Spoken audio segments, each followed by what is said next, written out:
Thanks, Ryan. Now I can see the slides that I want to share with you. Can I just confirm that you can see them as well, please?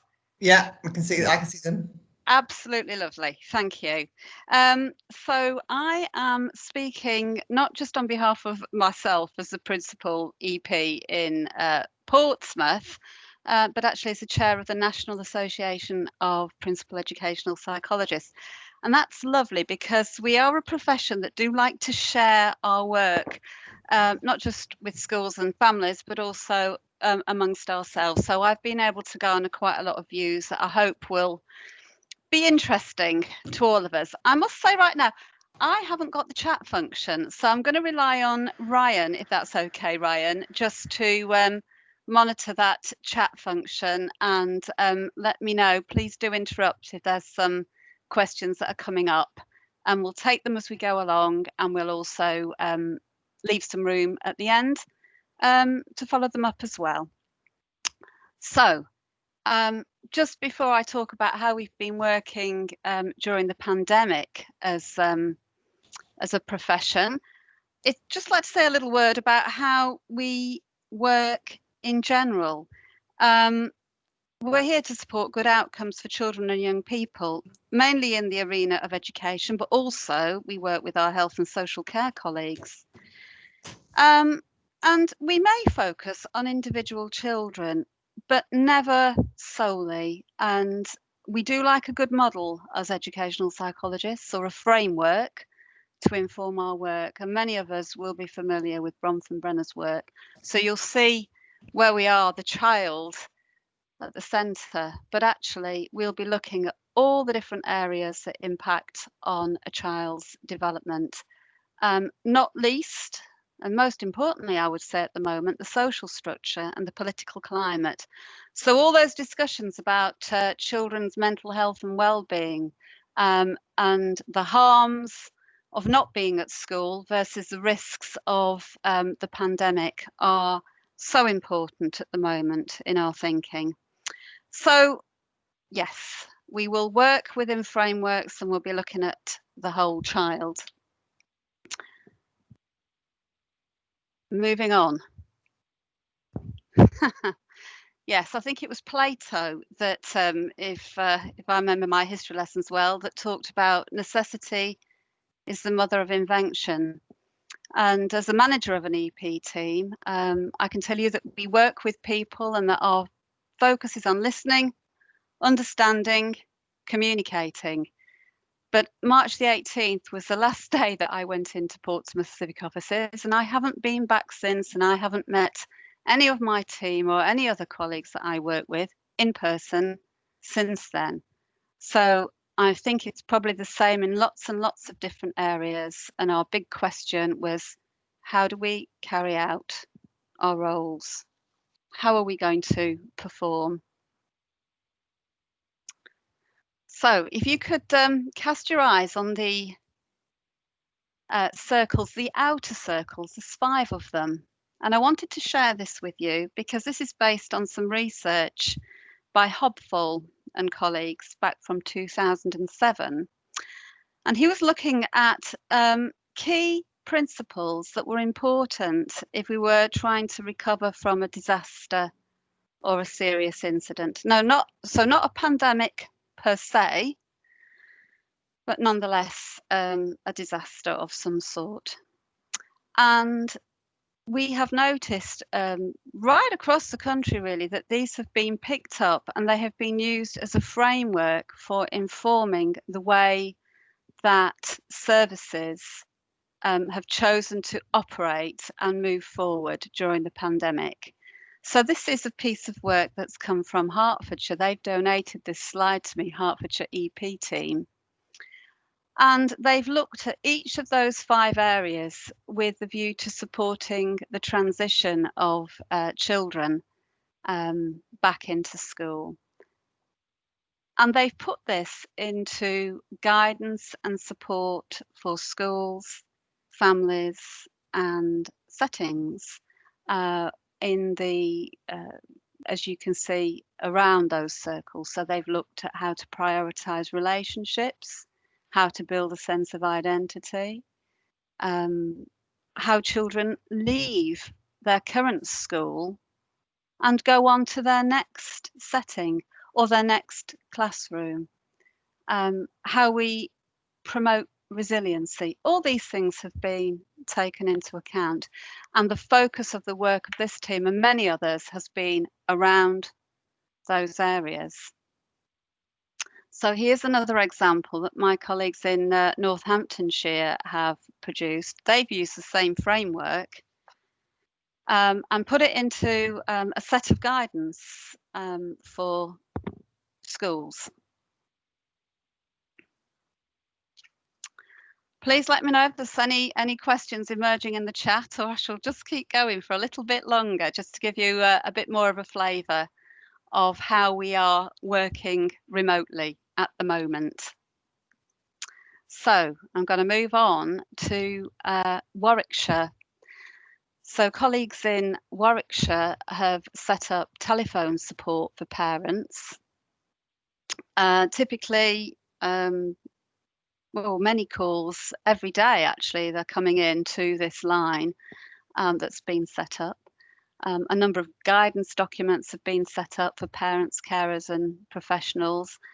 And I believe there's been some very successful webinars with up to 500 participants, attendees in some cases. Critical incident work is something that all EP services generally engage in.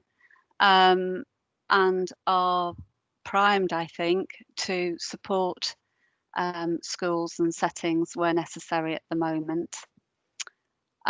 Virtual training has become a new way of working, as have virtual meetings. While we haven't been able to get into schools, we are certainly having contact with schools, with nurseries, with colleges, and with parents and carers. Again, Doncaster have continued their work with other agencies right across their authority and facilitated circles of adults, which is a lovely approach to take with teaching staff and other professionals, and have set up virtual consultation groups. And I think it is quite impressive, actually, from these authorities. And I'm not saying it's just educational psychologists, of course, that are doing this, but how quickly, as the children's workforce, we've come together and adapted ways of working. Harrow have also looked at how they can provide webinars for schools in particular, focusing not just on the well-being of children, but also on school staff as well. We mustn't forget that. I know from working in with my own authority, the immense pressure, I think, that head teachers have been under recently, working their way through all the myriad decisions that they have had to make to keep themselves safe, their staff, and obviously children and families. Picking up a point on the previous speaker, actually, Nicholas was talking about the views of and hearing from children. Our colleagues in Southend have done what I consider to be doing the simple things well, which is a phrase I first came across in the Victoria Columbier inquiry, and it's never gone away for me. But actually doing something very simple, but finding out the voice of children and young people. And this was done through a survey. 752 children and young people were surveyed. And the responses have shaped the offer that has been made in Southend to children and young people. And a number of key themes came through this work. Now, I believe that Anne might be part of the audience, and Anne is the principal EP. So you might have some questions that she can pick up in a little while, although I don't wish her to put her on the spot. But some of the key principles that came out about consistency, the need for strong relationships, opportunities lost and gained, for example, during the pandemic. These were all key themes. And whilst these were children in Southend, it resonated with me. They could easily, I think, have been children in Portsmouth. In fact, they could easily have been the adults, of course, in all our towns and cities, villages. So an example from Camden, where where Camden have produced guidance specifically for children and young people, and this is pitched at young people in a style and a format that will be perhaps more accessible to them. But there we go, another nice example. Some services have produced some or taken a very therapeutic approach.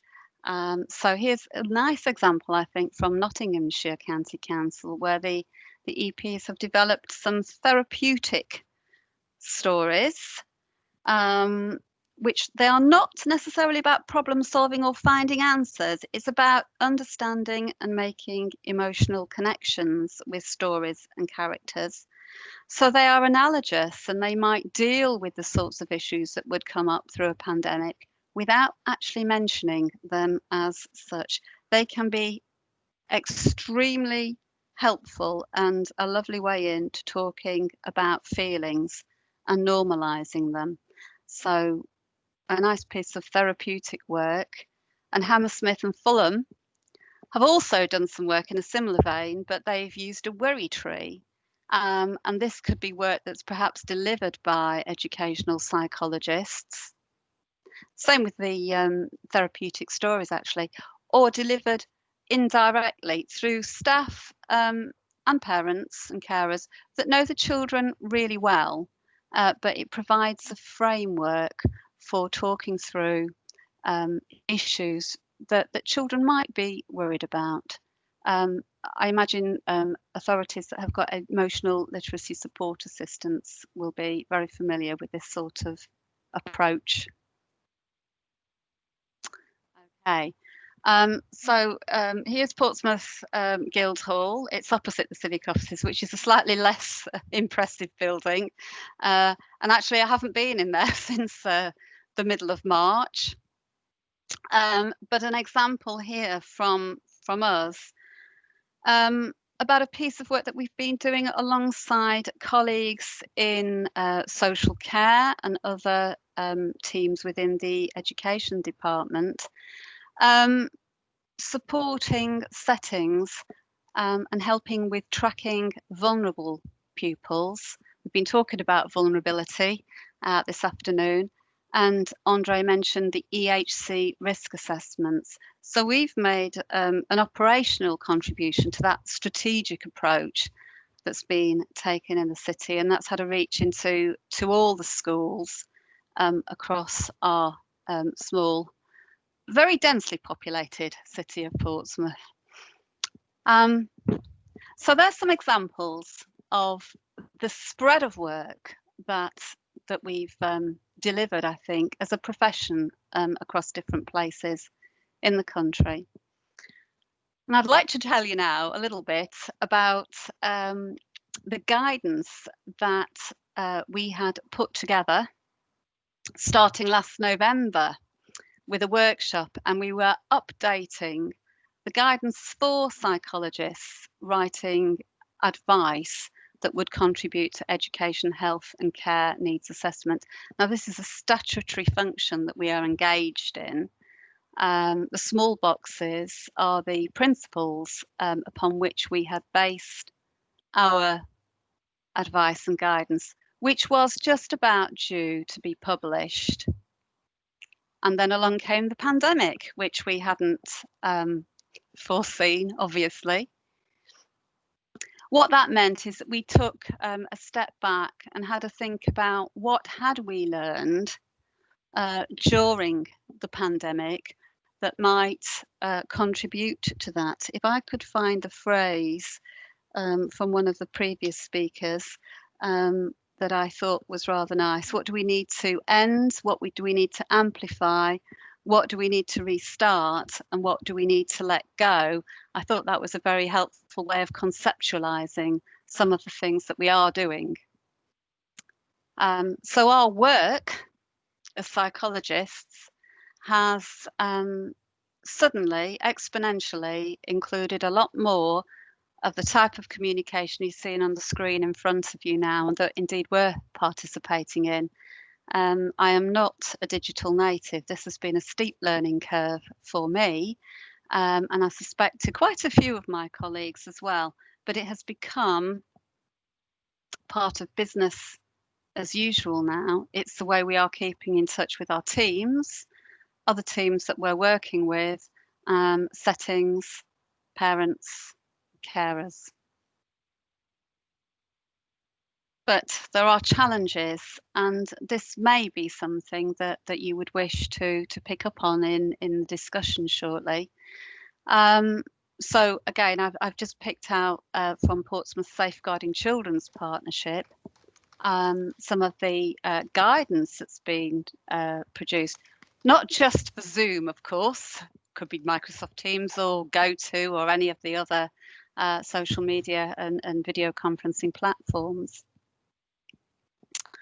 But actually, we're all impacted by this, the challenge of our shared workspace and home space, the impact that that has on us as workers, not least, and also parents, how we manage that and how that helps us or hinders us in terms of the job that we do.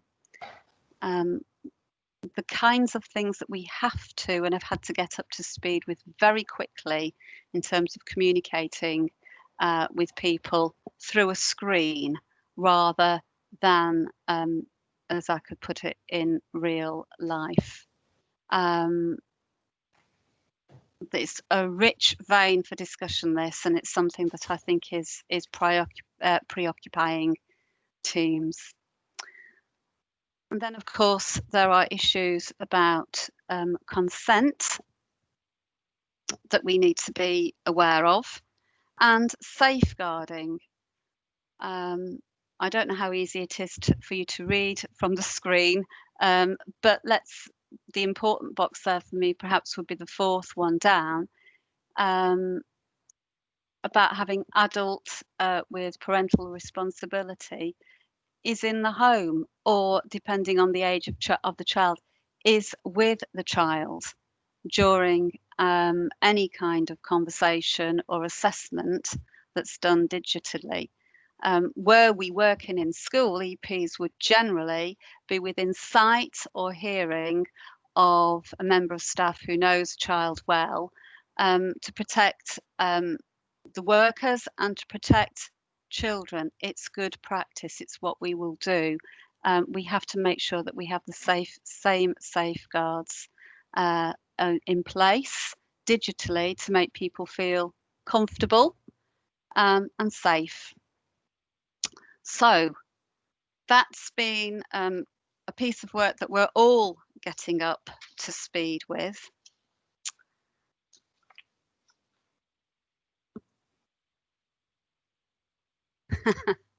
So I've rattled through that, which may mean that we have a much earlier tea break than on the programme, or it may be that it leaves us time for some questions. Perhaps it's just sparked some questions you would like to ask. I'd like to thank you for joining in, and those words on the screen you can see now: flexibility, adaptability, and tolerance. I've taken from a piece of work that we're doing in Portsmouth at the moment, developing a new profile for assessing neurodevelopment and it will support the diagnostic pathway for autism and neurodiversity in the city, and hopefully improve it somewhat. It's very needs-led. It's not necessarily about diagnosis, but one of the 9 areas on our profile is about flexibility, adaptability, and tolerance, and how that is different in children and adults. But actually, as I was putting this little workshop together, it felt that those were key things that have been demonstrated in abundance in recent times during this pandemic, in the way that we've all rallied, all of us across all professions, to support children and young people. I don't say at all that we've got it right in every case, but I don't think it's been through lack of effort. Finally, just a little plug of something that you might be interested in from the British Psychological Society. It'll come out with the slides, and there's a link to it there, but that might be a useful document to have a look at. So I'm going to try and stop screen sharing now. Yep, and then come back and see if Ryan has any questions in the chat room. Chat has arrived. I can Wonderful. see chat. Great. Thank you so much for that, Liz. We just had a quick question from Kathy Hamer around that guidance that you'd mentioned for educational psychologists providing advice and info for EHC needs assessments. I think Kathy was just inquiring as to where is the best place to find that. Do you kind of have a link handy for that? There is the link in the slides. It's in the so slide. When they go Great. out, you'll be able to get it that way. But I would imagine that if you just search British Psychological Society back to school, you will be able to find it that's great. quickly. Excellent. Cool. But did anyone else have any questions at all? Seem to have, like you say, you seem to have done quite a quick job of just rattling through everything, which is excellent. There's a lot of great practice going on. But yeah, if anyone does have any questions, feel free to either unmute yourself or pop it in the chat. Can I just pick up on something that Anne Powell Davis, who is, I believe, from Southend, has put: pupil views around COVID pandemic, an opportunity for change in education. Actually, I think so. I do think that there are ways of working going forward that I would want to see more of, because I think it's better for everybody. Not least commuting unnecessarily when we can. Paradoxically, I have seen more of my team, I think, during the pandemic than prior to that, and that has helped with communication. But I do believe there are challenges that we do have to overcome in terms of how we communicate really effectively with children and young people digitally, and I cannot replace face-to-face contact. Full stop. It might be interesting to hear what other people have got to say, if anyone wished to unmute and add to the conversation. Has anybody got their hands up at all? I'm not seeing any at the minute. Right. Okay. What do we have? Something's just popped up. Someone's got their hand up. Is that Anne? Anne, do you want to unmute yourself? Yes, thank you, Ryan. And Liz, could I just say, I just wanted to thank you for that very succinct summary of the work that we're doing as educational psychologists.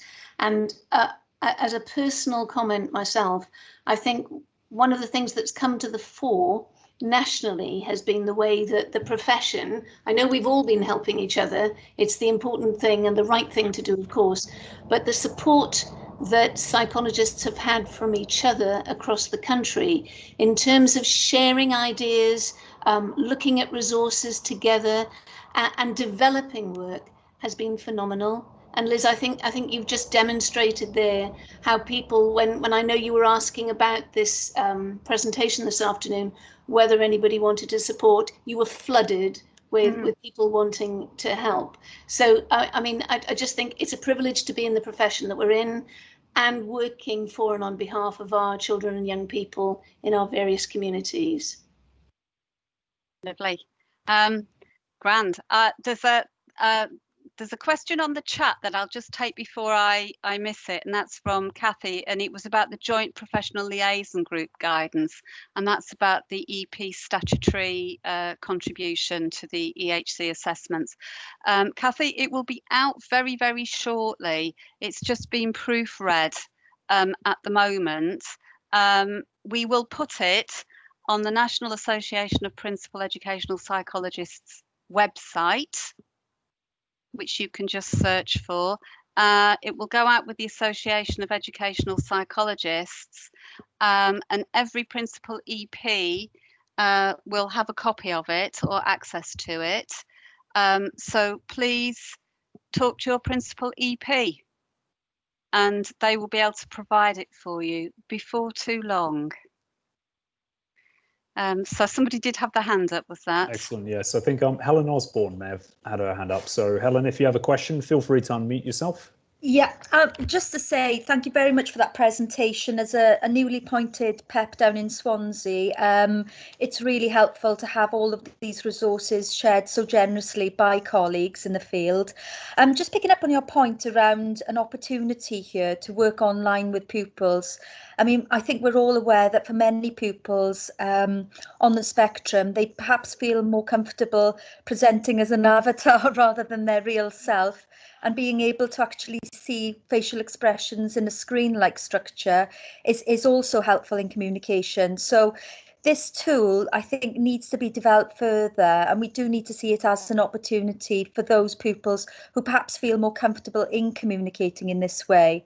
I know personally, myself as a psychologist, I prefer the face-to-face, the pick-up on NVC, etc. But I think we do have to think about how we can extend it further and amplify opportunities for spectrum pupils in particular. Yes, I think it is about, being aware of individual needs and what's going to be the best fit, but it does provide some opportunities in that way.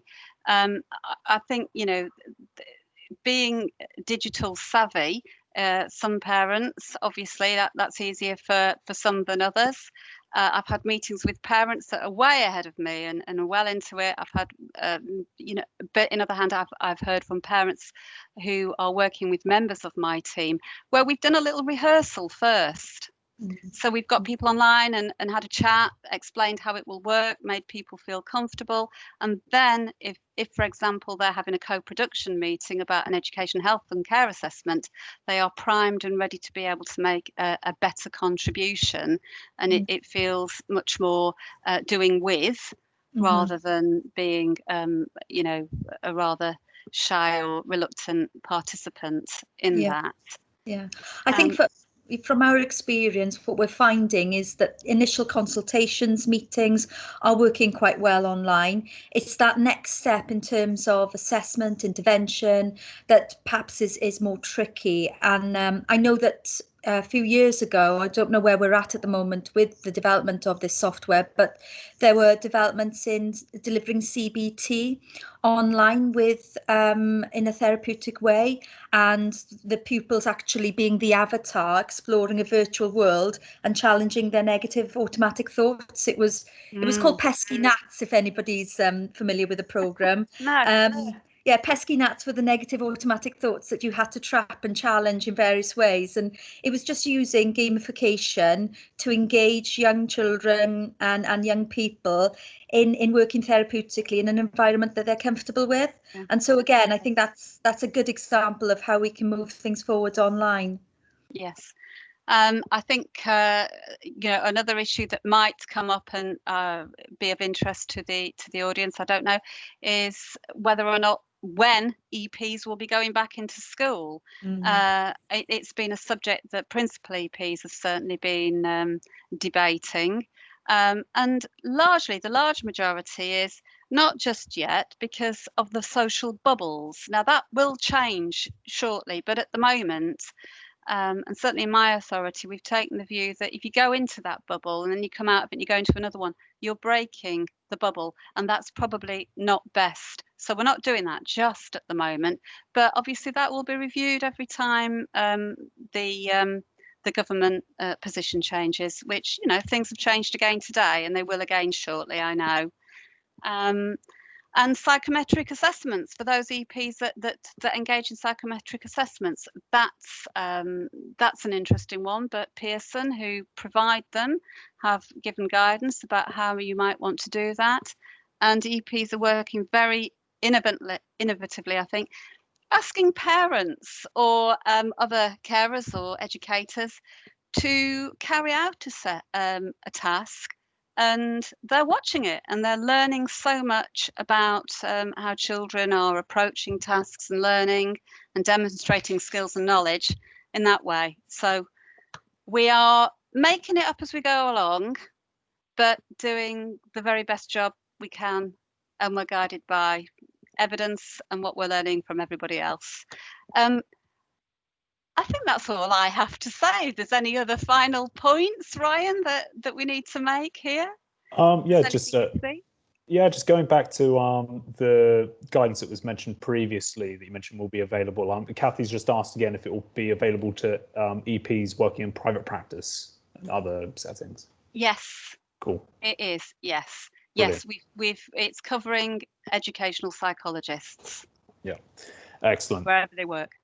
Well, that's really useful. No, thank you. And it's been so helpful to hear you share your experience of how things have been progressing in Portsmouth and to have all of those other examples from different local areas across the country. I will just open it up because we're currently 5 minutes before the scheduled end. So if anyone does have any other questions, now is the time. Otherwise, we can have an extra 5 minutes for the tea break. But yeah, any final questions before we sign off? No. Excellent.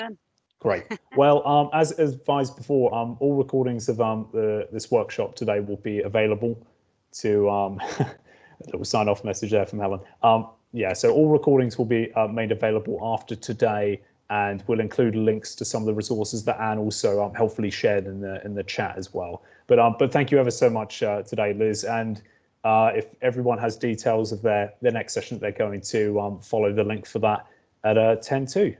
Great. Yeah, and thank you, Ryan, for your help. Yeah, of course. No worries. Okay. Bye, Excellent. everyone. Thanks, everyone. Bye.